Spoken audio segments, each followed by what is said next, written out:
Message de notre Seigneur Jésus-Christ à Sœur Bègue du mardi 8 février 2022. Préparez-vous par la pénitence.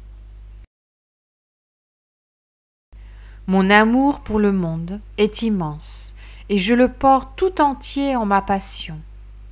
Toutes les générations, tous les pays, toutes les régions de la terre tout entière, tous les hommes du premier au dernier, je les ai portés en ma divine passion. J'ai pensé à chacun, me donnant tout entier à chacun, et les plus coupables m'ont tant pesé. Ils m'ont décharné le dos dans ma flagellation. Tous m'ont rendu le chemin de croix lourd et presque impossible à parcourir. Je pensais à chacun d'eux, à chacun d'entre vous, et à tout instant je m'offrais à Dieu mon Père pour chacun. J'ai paru être un homme qu'on menait à un châtiment cruel et poignant, mais c'était Dieu qui marchait, qui tombait, qui avait été flagellé et maltraité. Imaginez Dieu, le Tout-Puissant, le Parfait, le souverain Maître du monde et de toutes les créatures, réduit à l'état de misérable, frappé, rudoyé, décharné par des hommes, les hommes ses créatures. Et pourtant, il tient le monde sur ses épaules. Il a tout créé, il continuera à répandre le bien, le vrai bien, auprès de ceux qui s'attacheront à lui. De quelle infamie les hommes ne se sont-ils pas rendus responsables? Ils continuent à mépriser les vies qui les encombrent, soit dans des guerres, soit dans la paix, soit pour leur satisfaction, soit par leur égoïsme. Les hommes pécheurs sont monstrueux quand on y regarde de plus près, et l'impureté les rend encore plus vils. Ils dévastent l'innocence des enfants, moralement ou physiquement. Or, j'ai dit, si quelqu'un scandalise l'un de ces petits qui croient en moi, il serait préférable pour lui de se voir suspendu autour du cou à une de ces meules, et d'être englouti en pleine mer. Or, ce qu'ils font aujourd'hui est souvent encore pire. Ils les molestent et vont même jusqu'à les tuer pour leur propre plaisir infâme. J'ai souffert aussi ma passion pour réparer ces péchés-là, toute la cruauté des hommes à toute échelle.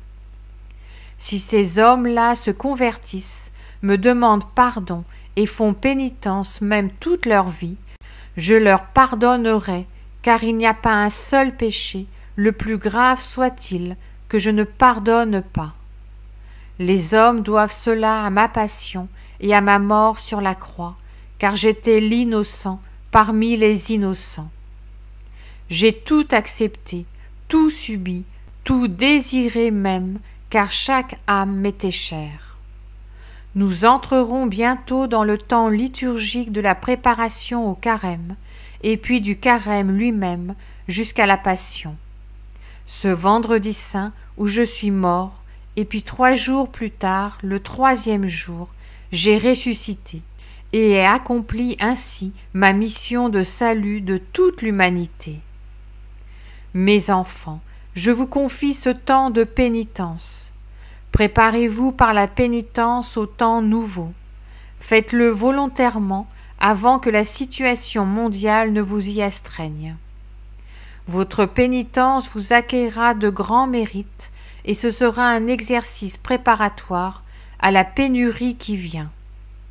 Soyez sobre, soyez tempérant, soyez modéré et vous plairez à Dieu qui vous veut à son image et à sa ressemblance. Méditez ma passion, lisez et relisez les évangiles relatant la dernière scène et ma grande prière sacerdotale. Relisez ma passion, lisez-la souvent de façon à vous en imprégner. J'ai subi tout cela pour vous tous et pour chacun personnellement. Accompagnez-moi sur ce chemin de pénitence, d'offrande de soi, d'amour du prochain.